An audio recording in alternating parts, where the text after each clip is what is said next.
Hello engineers. आज हम बात करने वाले इस वीडियो में basic knowledge for civil engineers. ये पार्ट सेकेंड है। इससे पहले मैं पार्ट फर्स्ट डिस्कस कर चुका हूं। अगर आप लोग पार्ट फर्स्ट देखना चाहते हो तो इस वीडियो को डिस्क्रिप्शन में दे दूंगा, उसका लिंक आप वहां से देख सकते हो। तो चलते वीडियो को स्टार्ट करते हैं। जो फर्स्ट नंबर में जो हमारा क्वेश्चन है, कार्बन परसेंटेज इन स्टील। जो हमारा स्टील है, स्टील में कार्बन का परसेंटेज कितना होता है। ठीक है, तो इसका जो आंसर है the carbon percentage in steel are 0.23%। 0.23% होता है। अब सेकेंड नंबर में how to calculate number of stirrups in beam. को भी हमारा बीम है, एक बीम में कितना नंबर ऑफ स्टीरप लगेगा वो कैसे कैलकुलेट करें।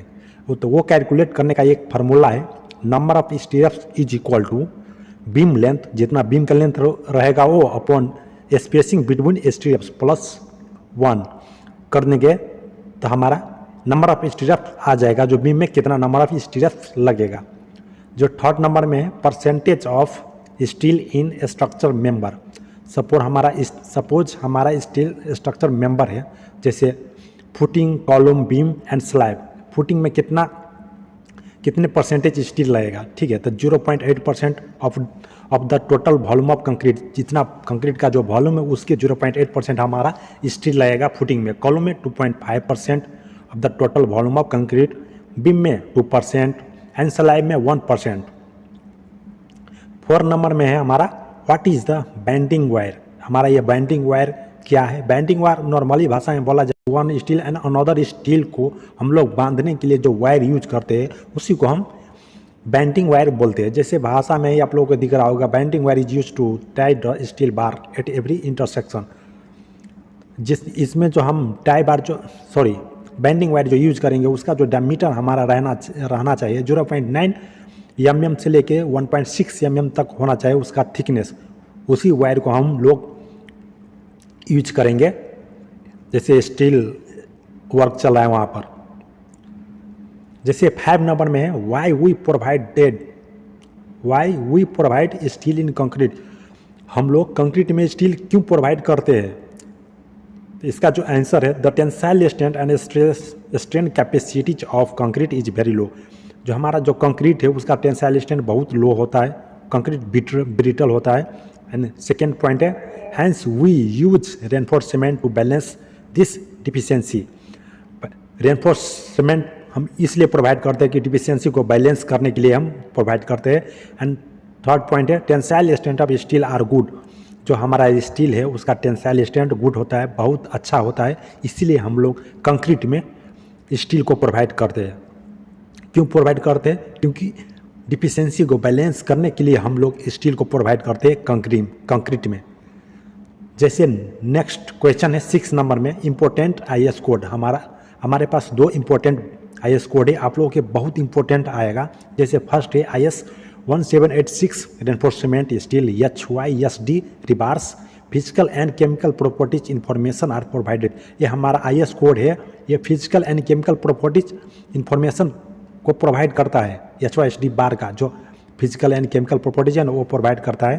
और जो सेकेंड IS कोड है हमारा IS 2502 BBS code for bending and fixing of bar reinforcement. हमारा जो बार बेंडिंग शेड्यूल के बारे में इसमें इंफॉर्मेशन देता है। फिक्सिंग हो गया, जिससे बेंडिंग करते हैं हम, उसको बारे में इंफॉर्मेशन देता है उसमें। जो नेक्स्ट है 7 नंबर में thumb rule for steel quantity required for slab beam footing and column और पर स्क्वायर फीट। पर स्क्वायर फीट के लिए हमें कितना स्टील लगेगा। जैसे for steel required in residential building, जो हमारा रेजिडेंशियल बिल्डिंग है उसमें हमें 4.5 kg से लेके 4.75 kg तक लगेगा पर स्क्वायर फीट के लिए। जैसे सेकेंड नंबर में सपोज हमारा कमर्शियल बिल्डिंग है तो उसमें 5 kg से लेके 5.50 kg तक लगेगा पर स्क्वायर फीट के लिए। जैसे आप नेक्स्ट पॉइंट है 80 to 150 kg पर क्यूबिक। अगर क्यूबिक मीटर में हम लोग निकालेंगे तो पर क्यूबिक मीटर के लिए 80 kg to 150 kg तक लगेगा। जैसे 8 नंबर में जो हमारा है question lap length for M20 concrete. अगर M20 कंक्रीट हम लोग प्रोवाइड करेंगे, वहाँ पर ग्रेड हम यूज करेंगे, तो उसमें लैप लेंथ कितना होना चाहिए। सपोज कॉलम के लिए 45D एंड बीम के लिए 60D एंड स्लैब के लिए भी 60D तक होना चाहिए लैप लेंथ, जहाँ पर हम लोग M20 grade of concrete use करते हैं वहाँ पर। ठीक है, तो डी हमारा हो गया diameter of steel.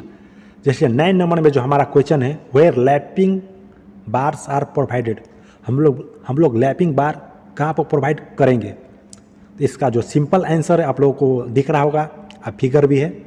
Lapping bar should be provided at the end of the support, जो हमारा सपोर्ट के एंड पे हमें प्रोवाइड करना है लैपिंग बार। जैसे नेक्स्ट नंबर 10 नंबर में column size according to span के अकॉर्डिंग कॉलम का साइज कितना तक होना चाहिए। अगर 3000 mm हमारा है, दोनों बीच सपोज एक कॉलम और दूसरे कॉलम के बीच का जो डिस्टेंस 3000 है, तो उसका जो कॉलम का साइज हो जाएगा 230 mm into 230 mm। Suppose next है 3600 mm में हमारा दो कॉलम बीच का जो स्पैन, उसका जो कॉलम का साइज हो जाएगा 230 mm इंटू 360 mm। जो थर्ड वाला है 4500 mm अगर रहेगा दोनों बीच दो कॉलम का बीच का स्पैन, तो उसका जो कॉलम का साइज हो जाएगा 230 mm इंटू 450 mm। जो लास्ट नंबर में है, अगर 5400 हमारा है दो कॉलम बीच का जो स्पैन, उसका जो कॉलम का साइज जो हमारा हो जाएगा 230 mm से ले इंटू 540 mm तक हो जाएगा। ये हमारा है स्पैन के अकॉर्डिंग अगर रहेगा तो हमारा ये कॉलम का साइज ये हमें रेफर करना पड़ेगा। जैसे नेक्स्ट है 11 नंबर में, never provided lapping in the centre of beam and column.